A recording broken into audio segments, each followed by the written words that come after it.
അവിടെ പുതിയൊരു സമുദായം വളർന്നുവന്നു. അവർ സമൂദ് ഗോത്രം എന്ന് അറിയപ്പെട്ടു. അവരുടെ പൂർവികരെപ്പോലെ അവരും മലകളുടെ മുകളിൽ കെട്ടിടങ്ങൾ നിർമ്മിച്ചു. മനോഹരമായ വീടുകളിൽ അവർ താമസിച്ചു വന്നു. അവരുടെ കൃഷിസ്ഥലങ്ങൾ മികച്ചതായിരുന്നു. അവർ ധാരാളം കൃഷി ചെയ്തിരുന്നു. എന്നാൽ അവരുടെ സമ്പത്ത് വർദ്ധിച്ചതുപോലെ തന്നെ അവരുടെ ദുഷ്പ്രവൃത്തികളും വർദ്ധിച്ചു. സമൂദ് സമുദായക്കാരും അള്ളാഹുവിനെ ആരാധിച്ചിരുന്നില്ല. സമ്പന്നരും ഏകാധിപതികളുമായ ഗോത്രത്തിലെ അംഗങ്ങൾ വിഗ്രഹങ്ങളെ ആരാധിച്ചു. ആ കാലഘട്ടത്തിലായിരുന്നു സ്വാലിഹ് നബി ജീവിച്ചിരുന്നത്. അവൻ വളരെ നല്ലവനും ജ്ഞാനിയുമായ ഒരു വ്യക്തിയായിരുന്നു. ജനങ്ങൾ അദ്ദേഹത്തെ സ്നേഹിക്കുകയും അവൻ്റെ അത്ഭുതകരമായ ഗുണങ്ങളെ ആരാധിക്കുകയും ചെയ്തു. സമൂദ് സമുദായക്കാരും അവരുടെ പൂർവികരെപ്പോലെ വിഗ്രഹാരാധനയിൽ മുഴുകി. പ്രവാചകൻ ഇത് തിരിച്ചറിഞ്ഞു. അവരെ തിരുത്താൻ ശ്രമിച്ചു. ഗോത്രത്തലവന്മാർ ദുഷ്ടന്മാരും മോശമായവരുമാണെന്ന് സ്വാലിഹ് നബിക്ക് അറിയാമായിരുന്നു. അള്ളാഹുവിനെ ആരാധിക്കുന്നവരെ അവർ ശിക്ഷിച്ചു.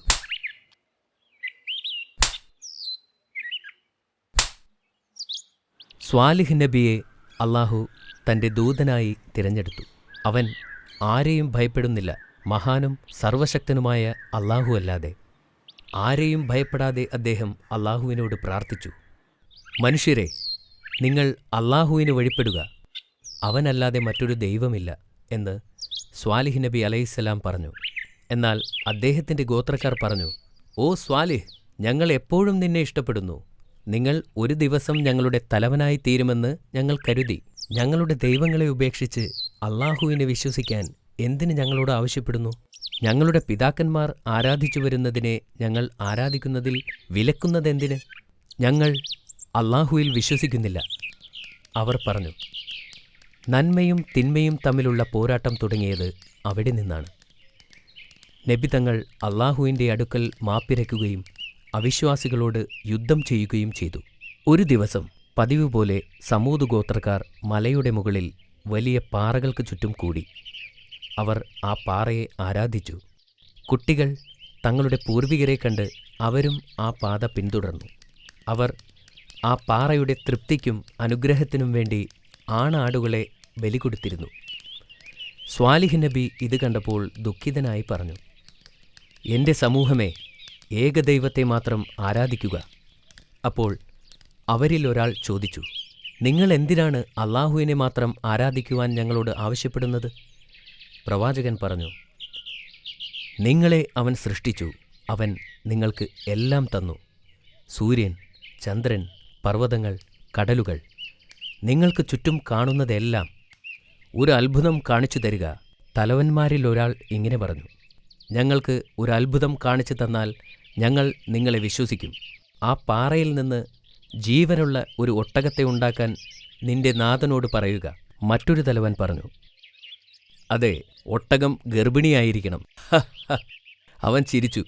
പ്രവാചകൻ കുറച്ചുനേരം ചിന്തിച്ചിട്ട് പറഞ്ഞു, അള്ളാഹു ഈ അത്ഭുതത്തെ കാണിച്ചാൽ ഏകദൈവമായ അള്ളാഹുവിൽ നിങ്ങൾ വിശ്വസിക്കുമോ? ഞാൻ അവൻ്റെ ദൂതനാണെന്നും നിങ്ങൾ വിശ്വസിക്കുമോ?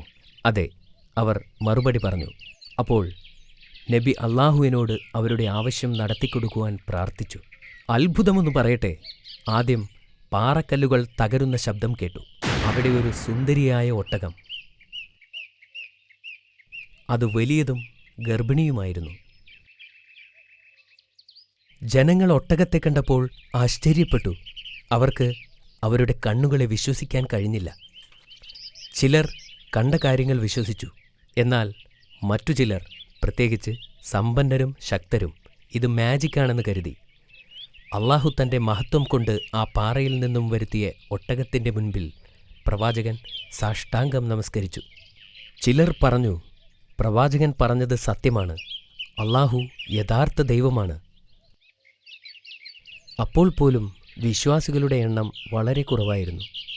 മറ്റുള്ളവരുടെ മനസ്സ് ഇപ്പോഴും അള്ളാഹുവിൽ വിശ്വസിക്കാൻ തയ്യാറായിരുന്നില്ല.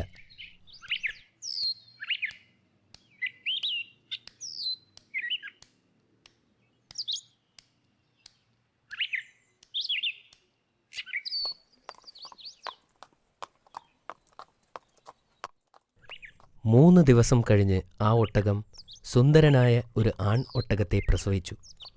ആ ഒട്ടകം എല്ലായ്പ്പോഴും അവൻ്റെ അമ്മയെ പിന്തുടർന്നു.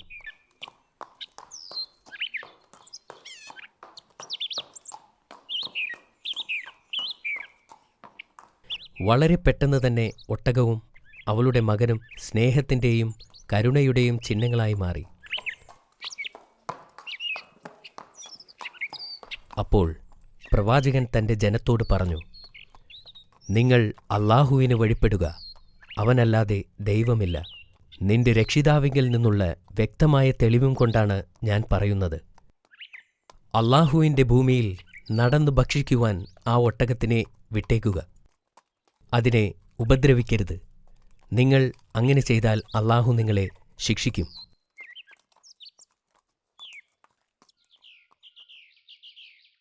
ഒട്ടകം ധാരാളം വെള്ളം കുടിക്കുമായിരുന്നു.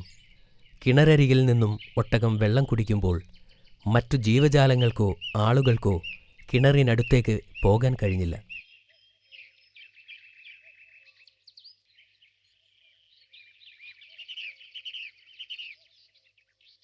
ഒട്ടകം തൻ്റെ കുട്ടിക്ക് പാൽ കൊടുക്കുന്നത് കണ്ടപ്പോൾ അവരുടെ വായിൽ വെള്ളമൂറി. അവർ പ്രവാചകന്റെ അടുത്ത് ചെന്ന് ചോദിച്ചു, ഒട്ടകം പാൽ ചുരത്തുന്നുണ്ട്. എന്തായാലും അത് മുഴുവൻ അതിൻ്റെ കുട്ടി കുടിച്ചു തീർക്കില്ല.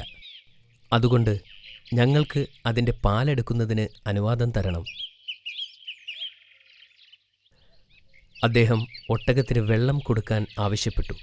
അത് വെള്ളം കുടിക്കുന്ന സമയം അവർക്ക് അതിൻ്റെ പാലെടുക്കാം. അടുത്ത ദിവസം അതിൻ്റെ പാൽ അതിൻ്റെ കുഞ്ഞിന് നൽകണം എന്ന് നബി തങ്ങൾ പറഞ്ഞു.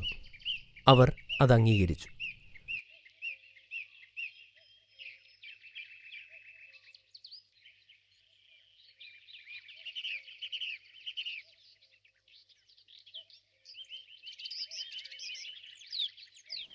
ഒട്ടകം ആവശ്യത്തിലധികം പാൽ നൽകി. അത് സമൂദ് ഗോത്രത്തിലെ എല്ലാവർക്കും തികയുന്ന അത്രയും ഉണ്ടായിരുന്നു. ആദ്യമൊക്കെ അവർ സന്തോഷത്തോടെ കഴിഞ്ഞു. എന്നാൽ പിന്നീട് അവിശ്വാസികളുടെ ശബ്ദം ഉയരാൻ തുടങ്ങി. അവരുടെ വിഗ്രഹങ്ങളിൽ നിന്നും മറ്റുള്ളവരെ അകറ്റിയതിനാൽ അവർക്ക് നബിയോട് ദേഷ്യം ഉണ്ടായിരുന്നു. ഈ സമയം സമൂദ് ഗോത്രം രണ്ടായി പിളർന്നിരുന്നു. ഒന്ന് മുസ്ലിങ്ങളും മറ്റൊന്ന് അവിശ്വാസികളും. അവിശ്വാസികൾ മുസ്ലിങ്ങളെ കളിയാക്കി. അവരുടെ വിശ്വാസങ്ങളെപ്പോലും അവർ കളിയാക്കി.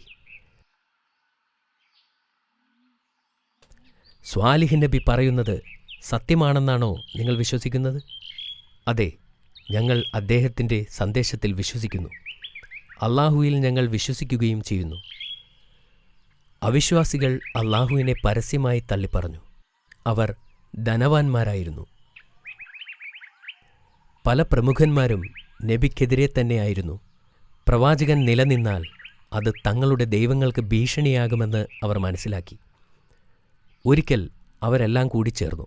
എന്നിട്ട് ആ ഒട്ടകത്തെ കൊല്ലാൻ പദ്ധതിയിട്ടു. 9 മല്ലന്മാരെ ഒട്ടകത്തെയും കുഞ്ഞിനെയും കൊല്ലാൻ അവർ തയ്യാറാക്കി. അടുത്ത ദിവസം അവർ ഒട്ടകത്തെ നിരീക്ഷിക്കാൻ തുടങ്ങി. ഒരാൾ അതിൻ്റെ കാലിൽ അമ്പെയ്തു. ഒട്ടകം കരയാനും ഓടാനും തുടങ്ങി. അവിശ്വാസികൾ അതിനെ കല്ലെറിഞ്ഞു. അമ്പ് അതിൻ്റെ കാലിൽ തറച്ചിരുന്നതിനാൽ അതിന് ഓടാൻ സാധിച്ചില്ല. മറ്റുള്ളവർ അതിനെ പിന്തുടർന്നു. അതിൻ്റെ മറ്റേ കാല് വാളുകൊണ്ട് വെട്ടി. ഒട്ടകം കരഞ്ഞുകൊണ്ട് നിലത്ത് വീണു. അവർ തങ്ങളുടെ കയ്യിലുണ്ടായിരുന്ന ആയുധങ്ങൾ ഉപയോഗിച്ച് ആ സാധുമൃഗത്തെ കുത്തിക്കീറാൻ തുടങ്ങി. ഒടുവിൽ ഒട്ടകം മരിച്ചു. അവർ സന്തോഷം കൊണ്ട് തുള്ളിച്ചാടി. അവർ ഈ ദൗത്യത്തിൽ അല്ലാഹുവിനെ ജയിച്ചതായി കരുതി. മരിച്ചു കിടക്കുന്ന ഒട്ടകത്തെ കണ്ട് പ്രവാചകന്റെ ഹൃദയം തകർന്നു. അദ്ദേഹം വളരെ വിഷമത്തോടെ പറഞ്ഞു, 3 ദിവസം കൂടി നിങ്ങൾക്ക് സന്തോഷിക്കാം. കാരണം അല്ലാഹു നിങ്ങൾക്കുള്ള ശിക്ഷ അയക്കുന്നുണ്ട്. എന്തിനാ 3 ആക്കുന്നേ? ഇപ്പോൾ തന്നെ അങ്ങ് തന്നൂടെ? അവർ പ്രവാചകനെ പരിഹസിച്ചു. അദ്ദേഹം ഒന്നുകൂടി അവരോട് യാചിച്ചു, ഈ വിഗ്രഹങ്ങളെ ആരാധിക്കുന്നത് നിർത്തൂ. നേരായ മാർഗത്തിലേക്ക് വരൂ, അള്ളാഹുവിനോട് പൊറുക്കലിനെ തേടൂ. അവർ അതൊന്നും ചെവിക്കൊണ്ടില്ല. ആഘോഷങ്ങൾ തുടർന്നുകൊണ്ടേയിരുന്നു. അവർ നബിയെ കൂടി കൊല്ലാൻ പദ്ധതിയിട്ടു. എന്നാൽ വിശ്വാസികളെ അള്ളാഹു അവിശ്വാസികളുടെ പദ്ധതിയിൽ നിന്നും രക്ഷപ്പെടുത്തി.